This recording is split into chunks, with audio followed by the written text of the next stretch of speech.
Secretary, Mr. Bonito here, Mr. Vishnu Wardana, Mr. Marwar Sirait, and I apologize if I don't mention all the distinguished attendees. It will take a full half an hour, I think, of your excellencies. First of all, I would like to express the great honor that I receive in being invited to this forum. It's the first such event that I was invited to in all these years. So actually, I was a bit hesitant in attending, but I understood that this was some sort of instruction from my boss. So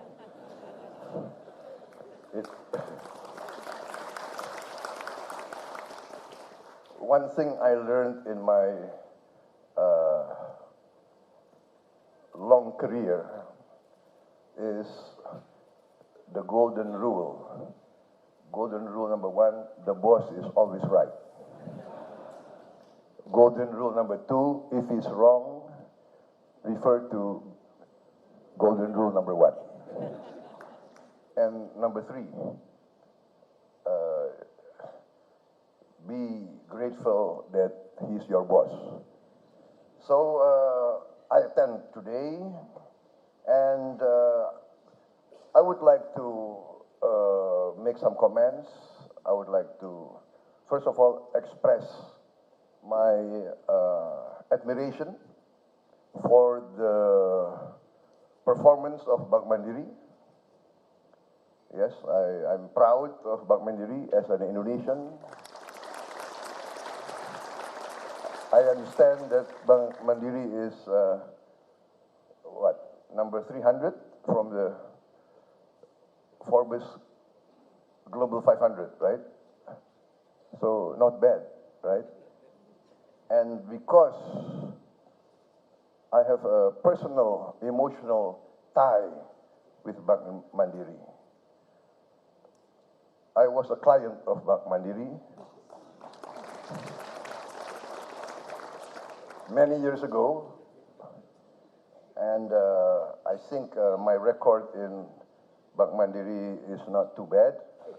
Pak Darmawan, right? Right, I paid 100% of my debt. 100%, no haircut. No haircut. I think maybe in the history of Indonesia, I think one of the few clients who paid his debt. 100%. And I would like to commend Bank Mandiri. I understand your NPL is one of the lowest, perhaps the lowest in Indonesia, and one of the lowest in Asia also. So I think as a citizen of Indonesia, I would like to once again express my appreciation, because what you are managing is the money of the people of Indonesia. This is a great responsibility for you, and you have done well, and I commend you for that. And I would like to express to you that you must continue on this great path of performance. My own grandfather was one of, I think he was the first CEO of the first state-owned Bank of Indonesia, and therefore I think I would like to see this tradition of responsible management, of responsible accountability to the interest of the people of Indonesia be strengthened and be continued. Ladies and gentlemen, I stand here before you actually to express to you again that in the context of what we saw in the video, I think all of you are more expert than me in the world of finance, investment, etc. But for me, economics, finance is actually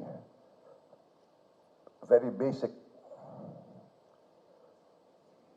I think the economy of a country must address the need, first of all, of the people of that country.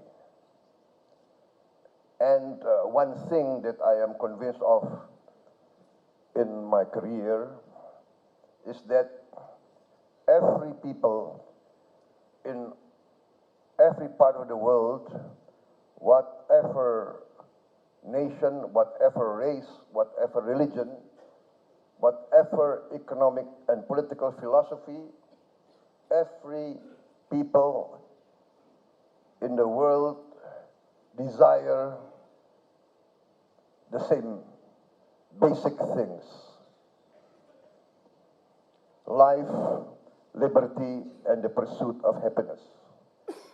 This is a common interest of humanity.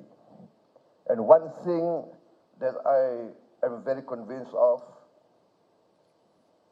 being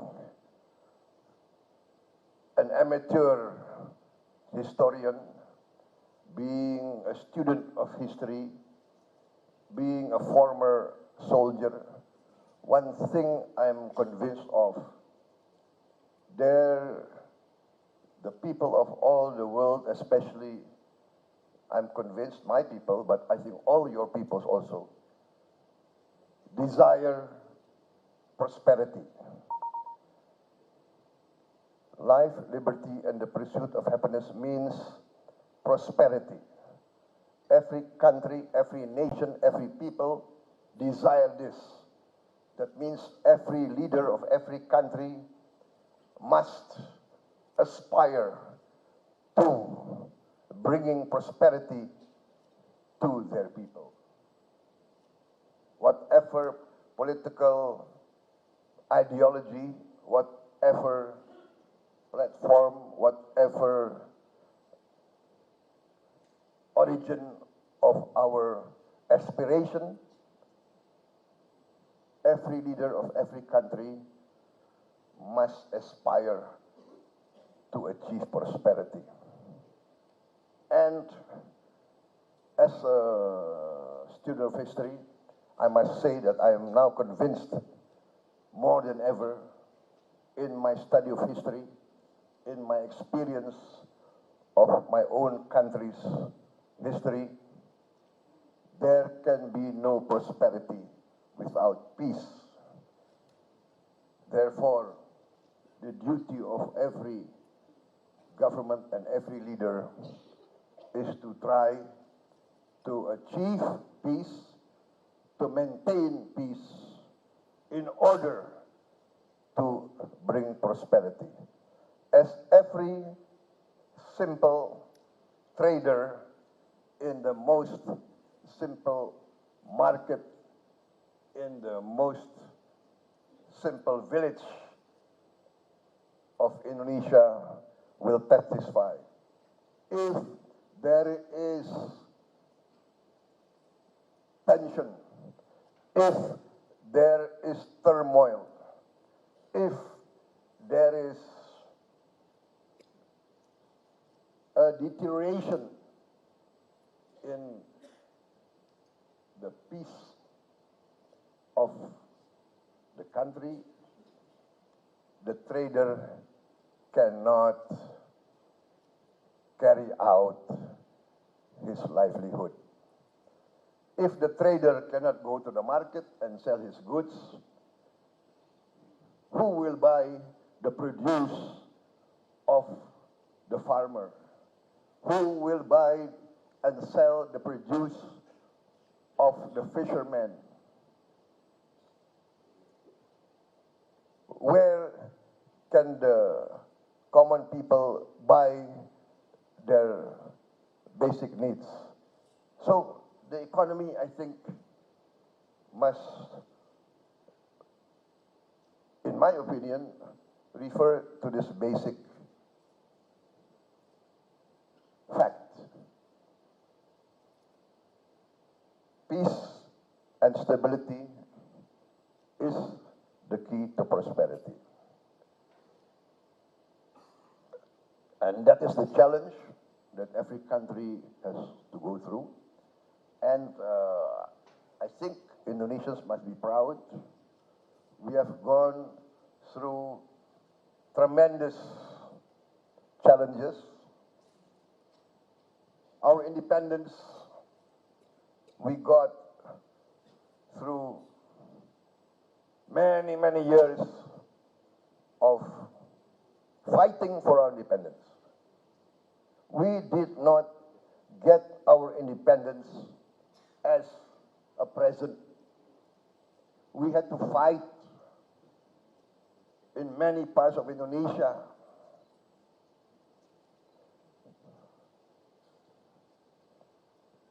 When we achieved our independence through a war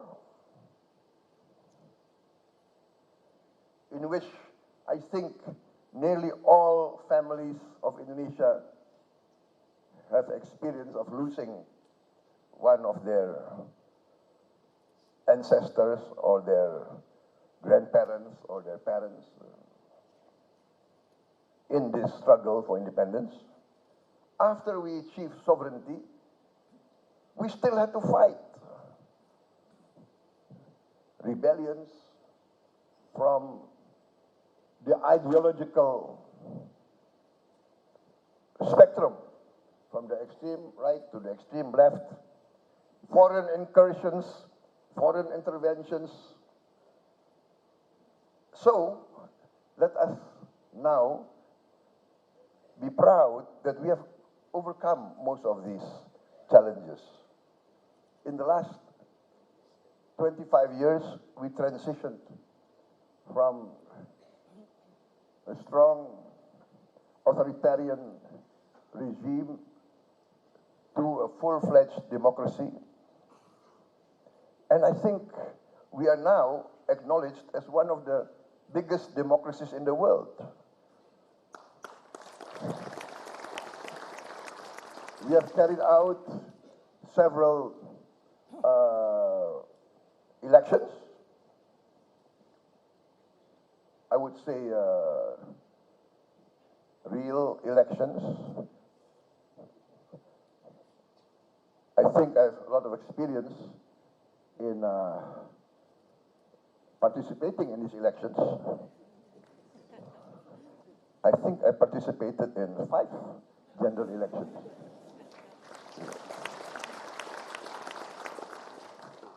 And let me testify that democracy is really very, very tiring. Democracy is very, very messy. Democracy is very, very costly. And we are still not satisfied with our democracy. There is a lot of room for improvement. But also, let us not have this inferiority complex of always feeling that we are inferior to everybody. I think Indonesia must be proud. In our elections, the turnout is 80% on average. 80%, which is not bad, considering many countries in the home of democracy, sometimes the turnout is less than 50%. and also the size of our country, the vastness of our country. 17,000 islands, spanning the length of Western Europe, the fourth largest population in the world. For instance, in this last election, I could not visit all the provinces of Indonesia. From the 38 provinces, I only managed to visit, I think was only, the last count was 26. So I still, after this election, I still have to go to the rest of the provinces, because I think it was also a promise that the provinces that I could not attend during the campaign, I will come after the campaign. What I'm saying, my point is that Indonesia is a country with great aspirations. My people, my nation have great aspirations. We have great problems. We have great challenges, but we have great aspirations, and we try to achieve those aspirations. We have 820,000 voting stations. 820,000 voting stations, and we carried out five elections on the same day. Election of the president, election of the national parliament, the provincial parliament, the district parliament, the kabupatens, and the cities, and also our regional chamber, which could be maybe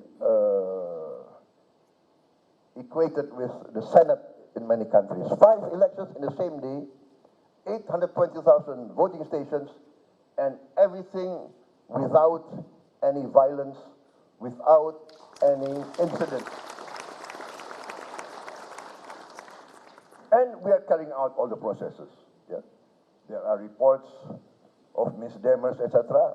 Everything will be investigated and will be addressed. In the midst of all this, in the midst of all the challenges, the last being the 98 economic meltdown in Asia, in East Asia. After that, our transition to a full democracy, and after that, we had the 2008 financial crisis, and after that, we had the pandemic, COVID, and we have now the geopolitical uncertainty everywhere, which will provide an impact on the economic situation of many countries. Indonesia still managed to weather all these challenges, and everybody must acknowledge that we have done not too bad. We still maintain growth after a pandemic. One of the most vibrant, I think, growth in the world. We have maintained our inflation, one of the lowest in the world. Not bad for Indonesia. And we have maintained a good, prudent economic and fiscal management. I think Indonesia has a good record. We have never defaulted in our economic history. The debts of former regimes have always been honored and cleared by succeeding regimes.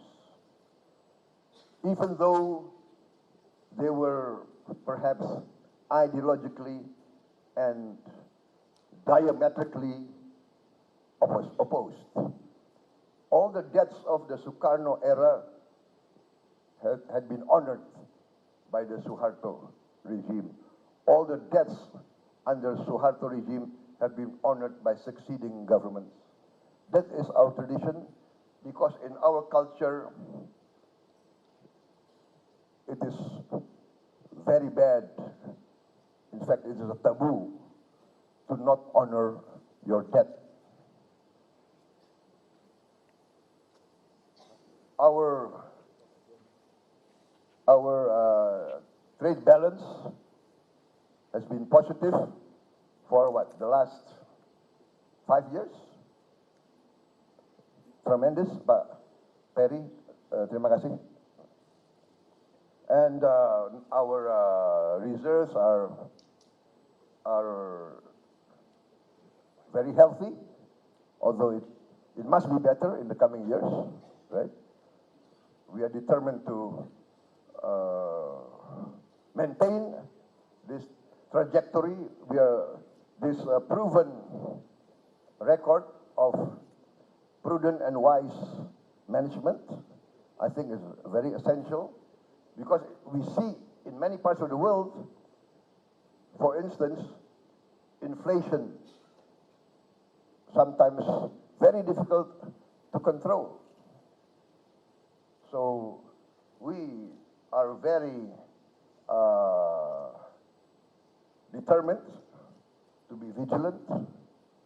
I think the government of President Jokowi is quite successful and maybe unique in managing inflation creatively, right? By attention to detail, by micromanagement. As you know, I was many years opposing Pak Joko Widodo, many years, and he defeated me twice. You see, Indonesians laugh when somebody feels sad. But I think they laugh because they sympathize with me. But you know one thing that I learned as a soldier, former soldier, we respect a strong opponent. That is the unique psychology and culture of a real warrior, a real knight. When we are faced with a strong opponent, we respect him, especially after he defeated us. And we try to learn, how was I defeated? And again, the age-old advice of many of our forefathers: if you can't beat him, why don't you join him? Especially if he offers and asks and invites us to join him. That was not an easy decision. Many of my close supporters became angry at me, as if I sold out. But in the end, I sensed from the early days that the elements, the values that President Joko Widodo was fighting for were basically the same values that I was fighting for. And when we learn from history, we tend to ask ourselves, if we are fighting for the same value, why don't we combine for the good of the people? Because we want to serve the people. President Jokowi, his focus is always the good of the people, especially the poor and the weak. That is also my focus. I was many years a soldier of the Indonesian National Army. The Indonesian National Army is a people's army. Many people in many societies, especially in the West, do not understand this. Our army is a revolutionary army. The army rose. The army was not commissioned by any king, by any sultan, no. The army rose, village by village, town by town, city by city. The first commanders of the Indonesian army were elected. They elected their own company commanders, their own battalion commanders, their own armed forces commander. That's the history of the Indonesian army.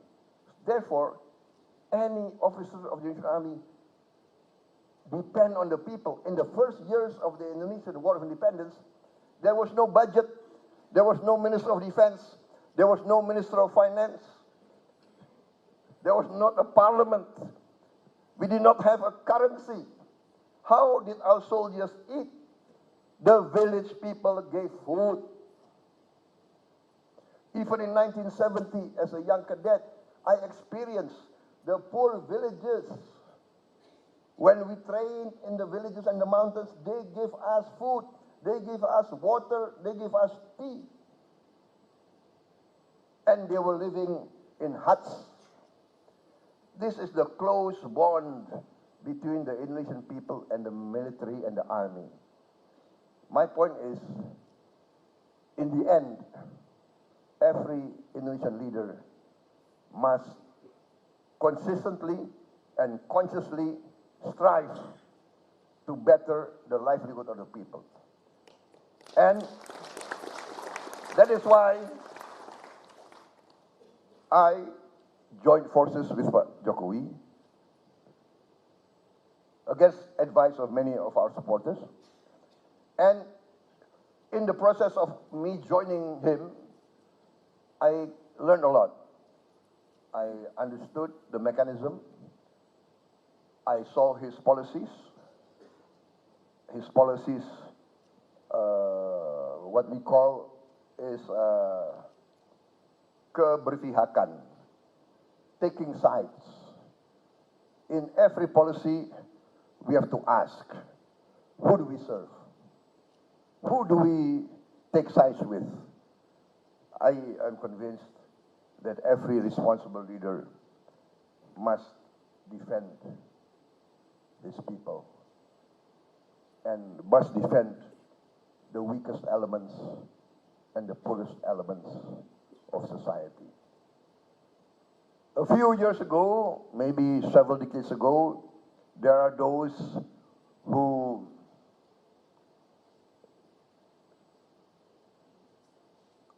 always espouse the greatness of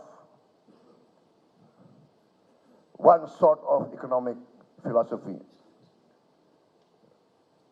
There's a certain thinking that the poor are weak, and there's a certain philosophy that champion the thinking of survival of the fittest, some sort of social Darwinism. If you are poor, you are weak. The responsibility of a government actually is only to regulate. The responsibility of a government is basically some sort of referee, some sort of watchdog. But there must be free fight. Another philosophy says that a government, a leader is responsible to defend his people. And that's the Indonesian tradition.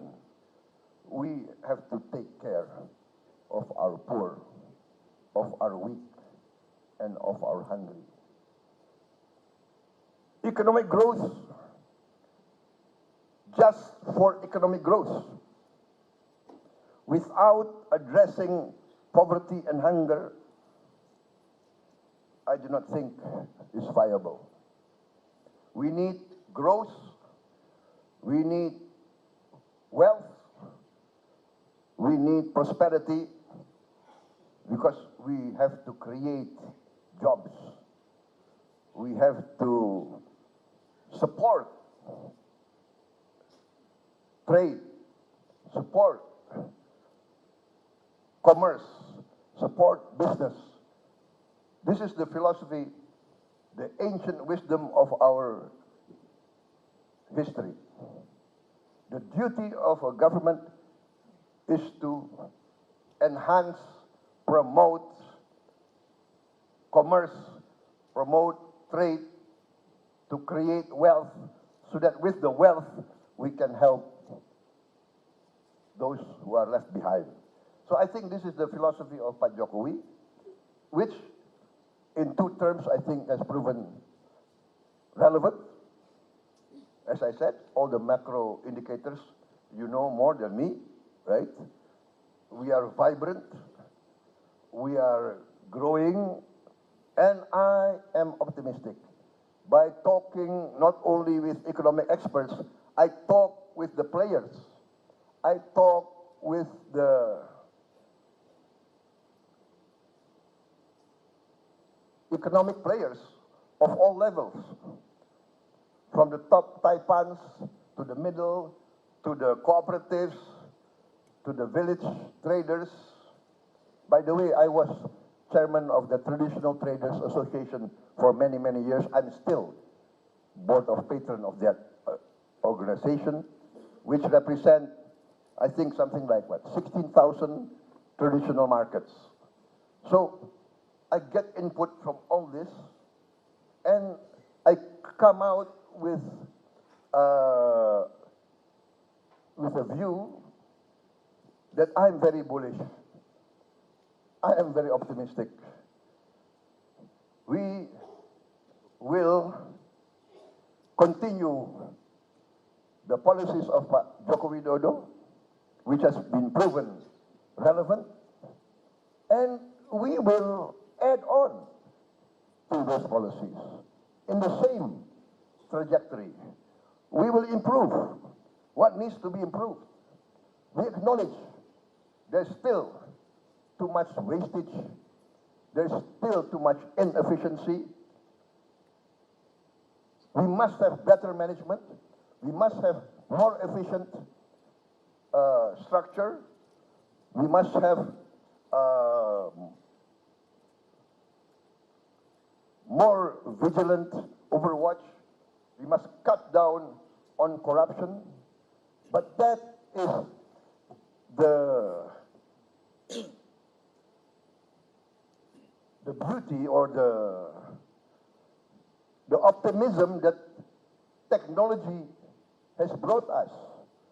With digital technology, we will have a stronger oversight. We will have easier check and balance. We can have faster accountability. We will cut a lot of inefficiency and wastage. So, basically, gentlemen, inshallah, I will be inaugurated in October 20th.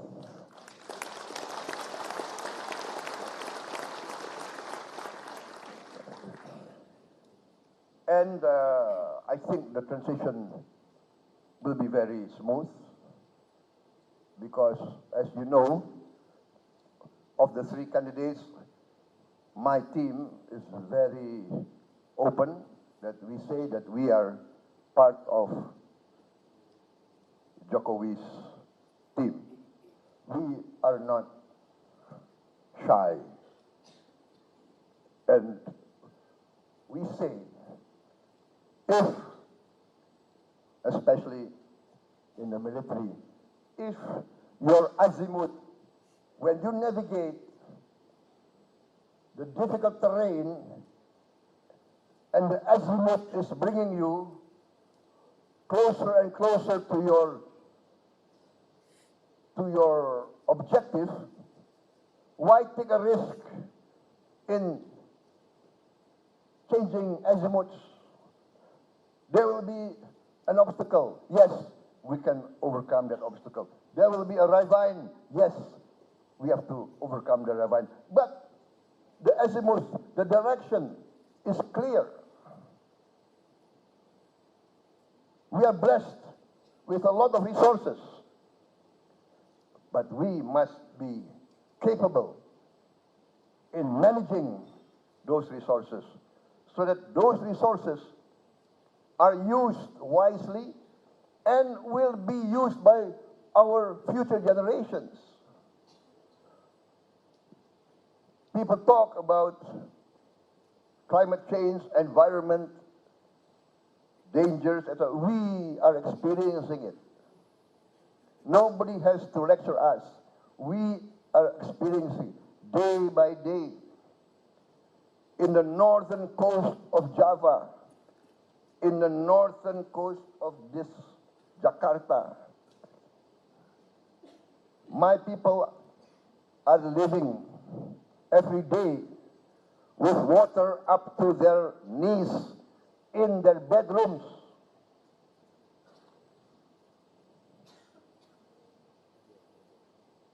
This we must address, and this we will address. I'm determined to address that. We cannot be a member of the G20 and our people are living in such conditions. Therefore, ladies and gentlemen, I am very bullish, my team is very bullish. I speak with all the stakeholders, yes. They are very bullish. We have a lot of programs, and we have a lot of strengths. We have fundamental strengths, which needs only good management with the help of technology. For instance, our tax ratio can be much improved. I think we are now around, is it 10% now? Yes, 10%. And our neighbors are at 16%. Thailand, yeah, Malaysia at 16%. Vietnam, Cambodia, they're around 16, 17, 18. Room for improvement. Pak Erick, ya, Pak Darmawan, Pak Kartiko, Pak Khatib, please give me a recommendation who will be the Director General of Tax.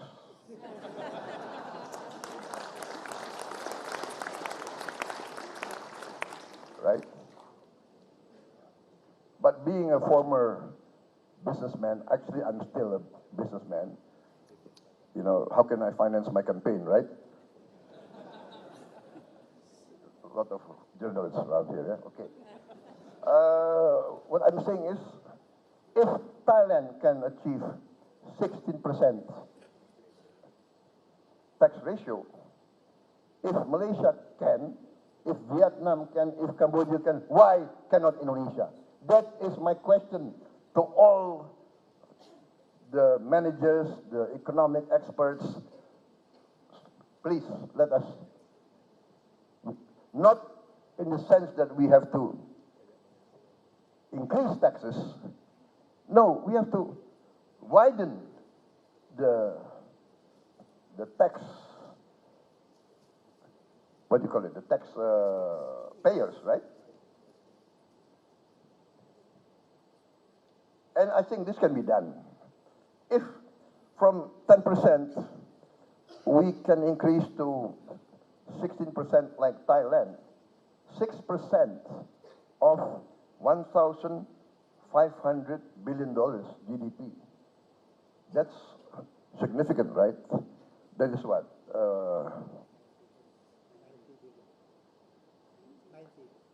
90. That's $90 billion.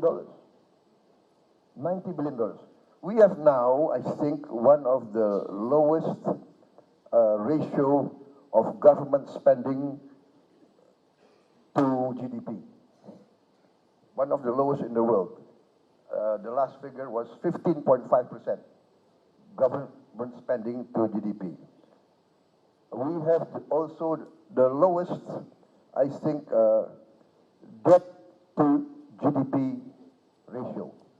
I think we are now at 39%. 39%.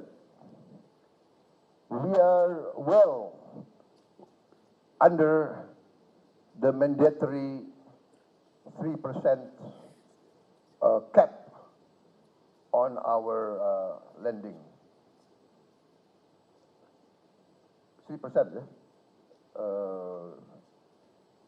by mandatory for our deficit towards GDP.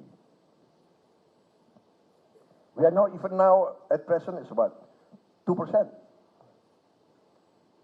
Projected, I think we can easily go to 2.6, 2.8%.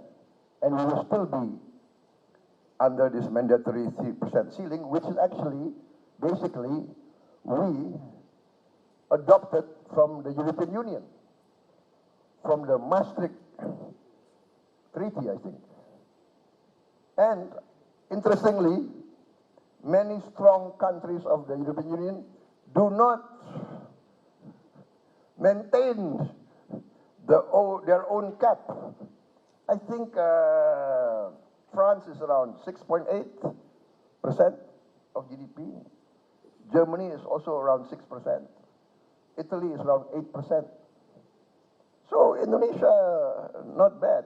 So I must again commend all the economic managers and fiscal managers of this government and the previous governments.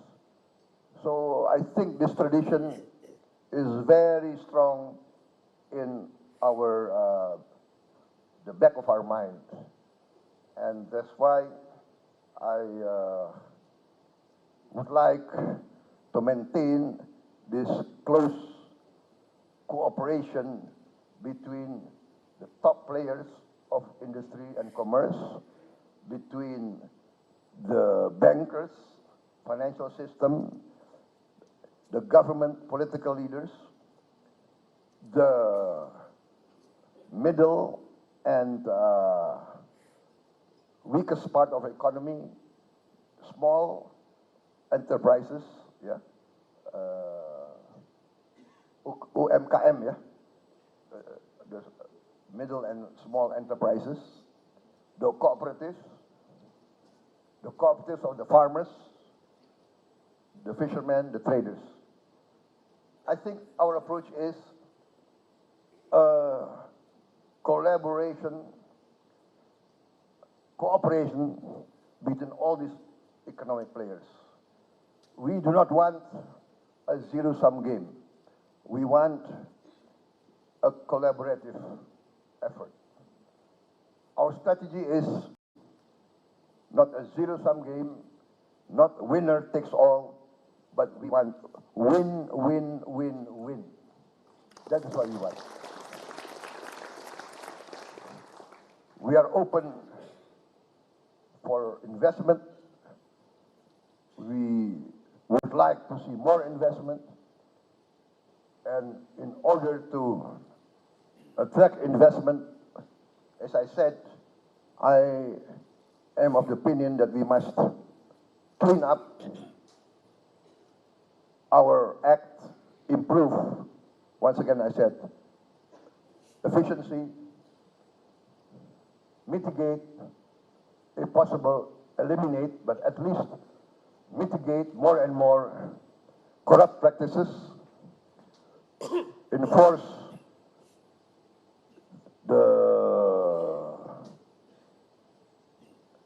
the law,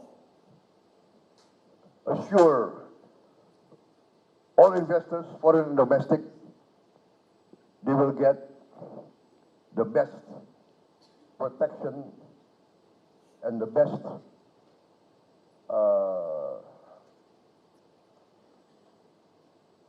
perlakuan, ya, the best perlakuan, the best treatment under the law. Forgive me because I've been campaigning all these months. My English has been a bit what do you call it, rough. Going forward, as I said, we will continue the good and wise policies of the current government. Even my coalition, the government now is, the name of the present cabinet is Kabinet Indonesia Maju. Right? My coalition is Koalisi Indonesia Maju. So basically, it's the same breed, I think. But we will improve what we have to improve. We will embark on better initiatives, new initiatives that will build on the strong foundation that's laid by the previous presidents. We will strive to have a green economy. We are blessed. We can have biofuel. We can have our diesel from palm oil. We can have our gasoline from ethanol. We will have ethanol from sugar, also from tapioca, cassava. We have some challenges, but we are optimistic.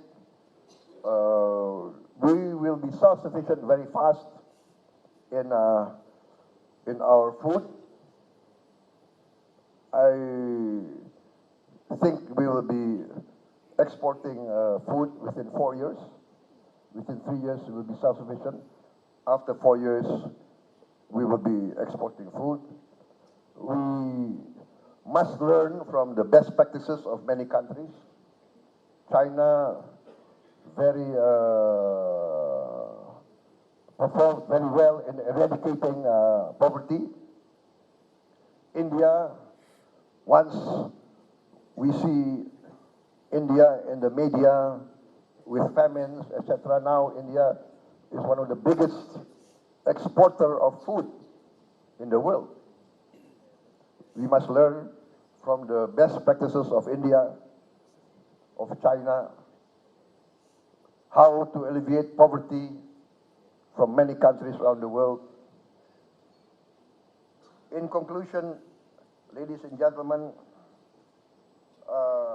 I'm convinced, basically, I'm personally convinced that we can boost our growth. My own estimate is within the next 4 or 5 years, we can achieve 8% growth, maybe more. Yeah.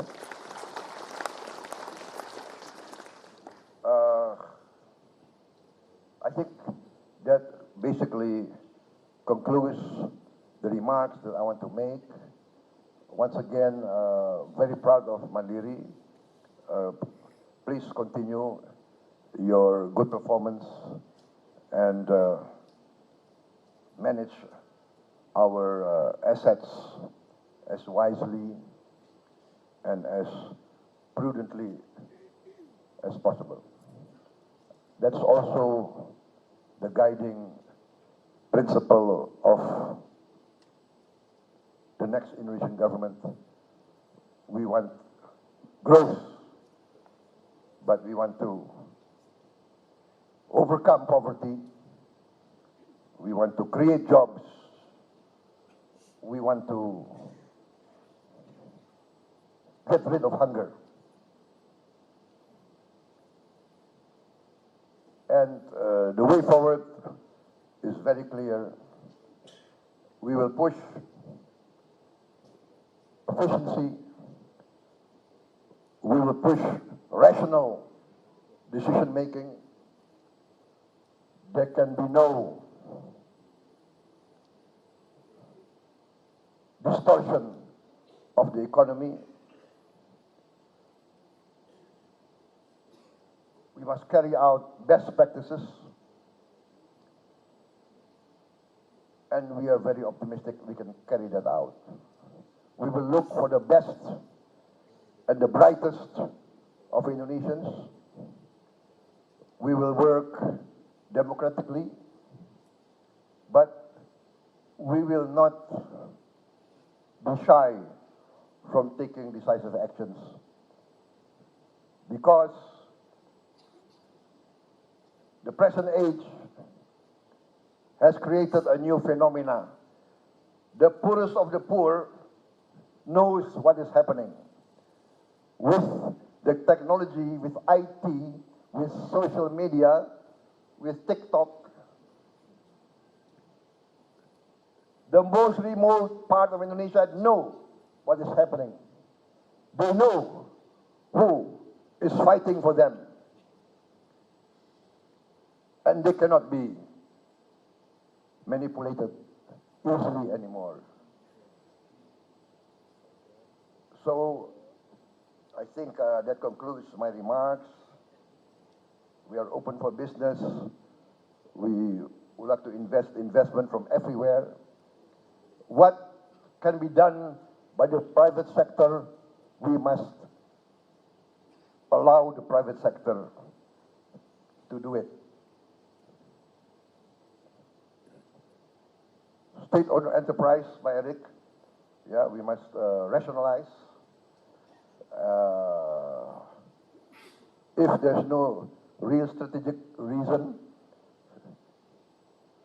maybe we have to really have a program of rationalizing and privatizing many of the state-owned enterprises.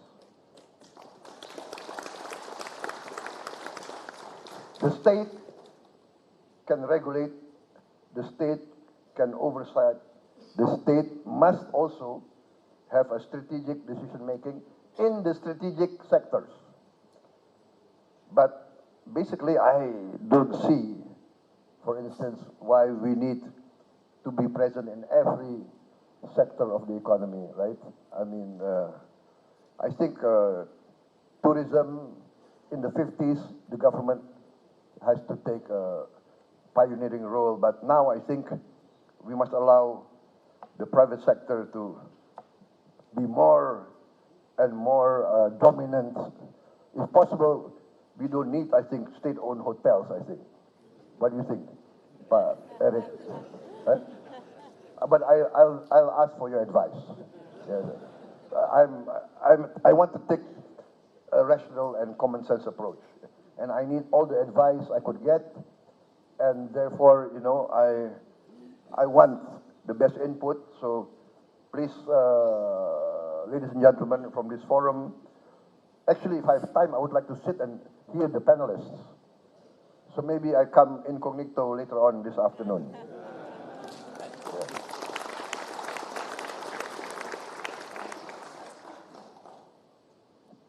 I think that's it.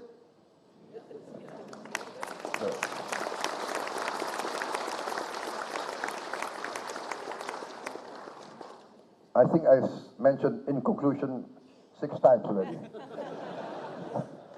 Wassalamualaikum warahmatullahi wabarakatuh. Thank you very much. Thank you, Excellency, for your remarks. Please remain on the stage as we will proceed with the token.